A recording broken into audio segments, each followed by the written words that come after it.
Pemirsa 80 adegan diperagakan dua tersangka penembak mati 3 polisi di Waikanan, Lampung. Hasilnya, dua tersangka oknum prajurit TNI mengakui menembak para korban menggunakan senapan laras panjang yang sudah dipersiapkan.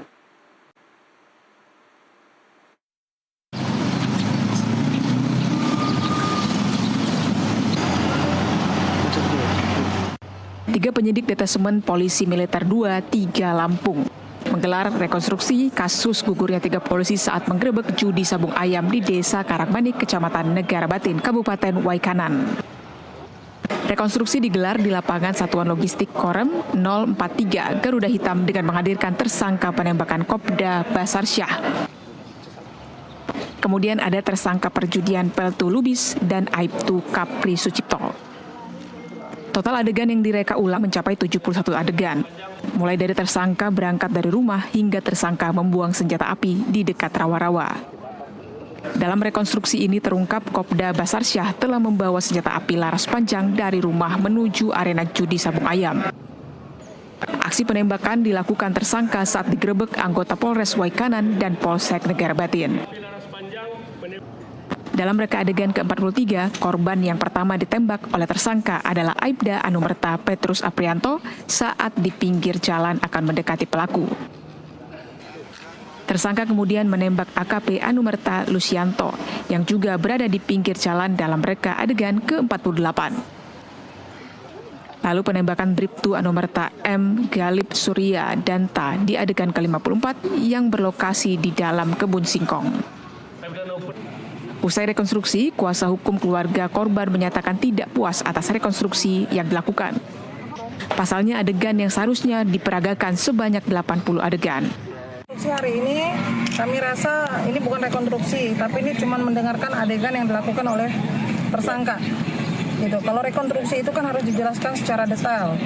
Mulai dari kedatangan, niat pelaku, kemudian jarak, penembakan, bagaimana cara dia melakukan penembakan, terus dengan senjata api jenis apa, terus pelurunya kaliber berapa, itu kan biasanya dijelaskan. Tapi kan ini sangat simpel dan saya juga mendapatkan informasi bahwa ada beberapa adegan yang dihilangkan. Yang kemarin dari pra-rekonstruksi seharusnya sekitar 80 adegan, tapi hari ini hanya sekitar 73 ya. 73 atau 75 gitu adegan. 71 ya, 71 adegan ya.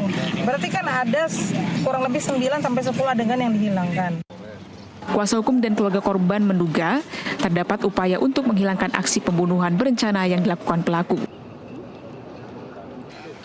Dari Bandar Lampung, Ponedi Yusuf, jurnalis NTV melaporkan.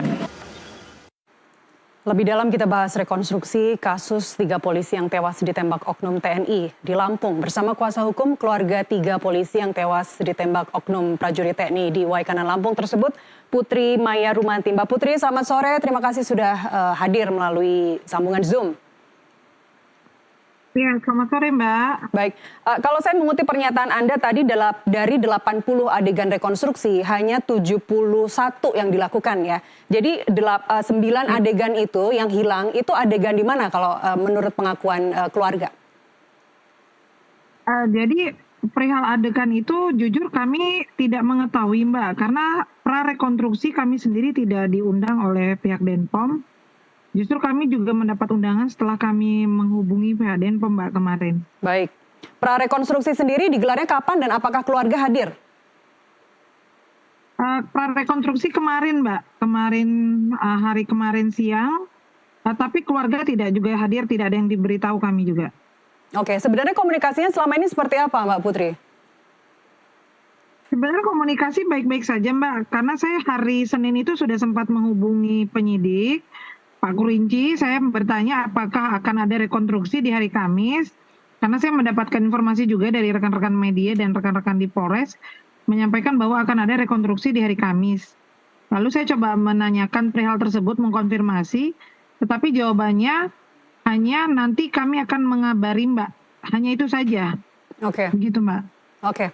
Jadi sampai sekarang belum ada update lagi? Belum ada, update-nya sudah, karena kan kami datang tadi menyaksikan rekonstruksi secara langsung gitu Mbak. Baik, baik. Ini tuduhan yang sangat serius Mbak Putri. Dari keluarga juga menyampaikan, keluarga dari 3 korban ya. Kemudian juga kuasa hukum apalagi mengatakan bahwa ini semuanya penuh kebohongan, manipulatif, ini semuanya tidak benar, penuh fitnah. Ini tuduhan yang sangat serius, Mbak Putri. Sebenarnya kemana arahnya? Apa yang Anda lihat? Perihal kemana arahnya, ya kami belum bisa menyimpulkan, Mbak ya. Kami hanya menduga bahwa ada perbuatan yang ditutup-tutupi oleh pihak Denpom terhadap proses penyelidikan kasus tersebut, kasus ini. Begitu. Karena apa? Di saat proses rekonstruksi, keterangan yang didapati secara sebagian besar itu hanya mengikuti keterangan dari pelaku, bukan keterangan sepenuhnya daripada saksi. Seharusnya pihak Denpom bisa mengklarifikasi antara mencocokkan keterangan dari pelaku dan keterangan saksi, begitu Mbak. Oke. Dan ternyata tadi saat melakukan rekonstruksi, kami melihat ada 2 oknum anggota TNI yang berada di lokasi, bahkan juga turut serta di dalam arena sabung ayam itu, dan itu tidak dijadikan tersangka, begitu Mbak. Oke, jadi menurut Anda ini lebih dari 2 oknum tersebut pelakunya? Ya, seharusnya lebih dari 2 oknum anggota TNI, karena ada oknum anggota TNI lain yang di situ hadir juga dalam acara arena sabung ayam tersebut, dan dia juga ada bertransaksi dengan oknum pelaku, begitu. Baik, ini keluarga sampai mengatakan bahwa manipulatif, kemudian ada fitnah terhadap anggota polisi korban ini. Sebenarnya versi keluarga seperti apa, Mbak Putri? Iya, diadakan rekonstruksi tadi kan sudah jelas Mbak disampaikan oleh pelaku bahwa korban pertama yang ditembak oleh pelaku adalah korban atas nama Petrus. Nah, di situ dia mengatakan bahwa dia melakukan penembakan karena korban sudah melakukan penyerangan atau penembakan lebih dulu kepada pelaku. Faktanya, pelaku atas nama Petrus tidak memegang senjata apapun. Itu yang pertama, Mbak. Kemudian yang kedua, korban kedua adalah Kapolsek atas nama Pak Lusianto. Nah, Pak Lusianto di situ juga belum melakukan penembakan apapun, Mbak, karena di senjata api yang dipegang oleh Pak Lusianto itu pelurunya masih belum dimasukkan ke dalam senjata api, Mbak. Nah, di sinilah menjadi pertanyaan kami juga, pihak Denpom, kenapa mempercayai keterangan dari pelaku begitu? Mereka ini kan keterangan dari pelaku, bukan keterangan dari saksi, Mbak. Ya. Faktanya kan memang tidak ada penembakan begitu. Tidak ada penembakan yang dimulai dari anggota kepolisian terlebih dahulu.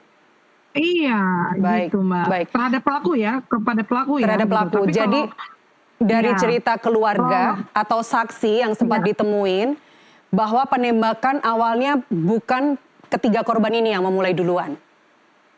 bukan Baik, Mbak. baik. Pernyataan dari keponakan dari Pak Kapolsek ya, Pak Lusianto juga mengatakan bahwa keluarga yakin anggota sudah jadi target sejak awal. Luka-luka tidak sesuai dengan narasi. Apa yang dimaksud? Apakah sebelumnya keluarga menyaksikan sendiri atau ada cerita-cerita tertentu mungkin kepada keluarga?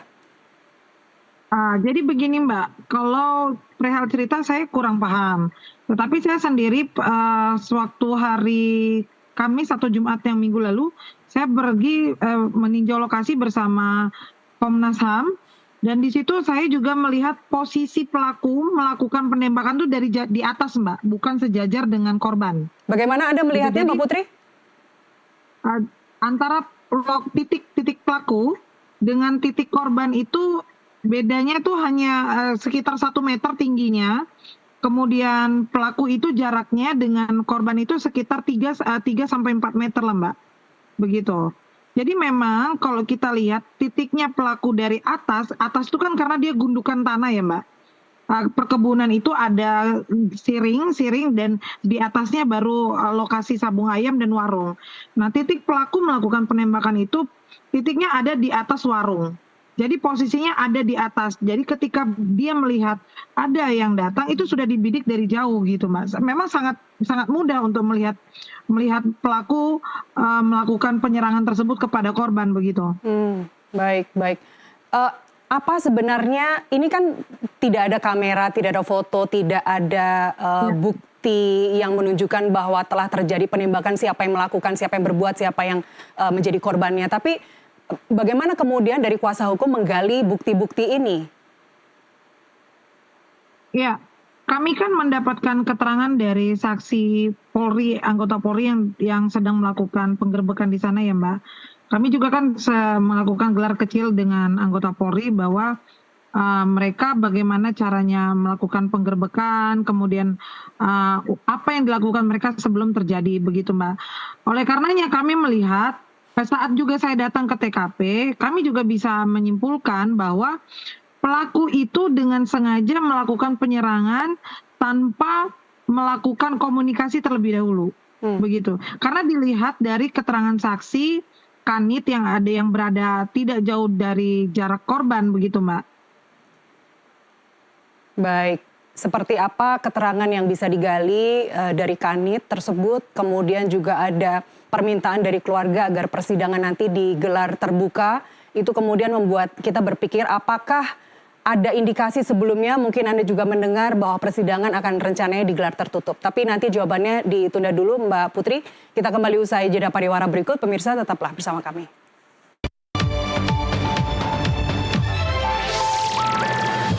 Angin ketika di ketinggian tertentu gitu.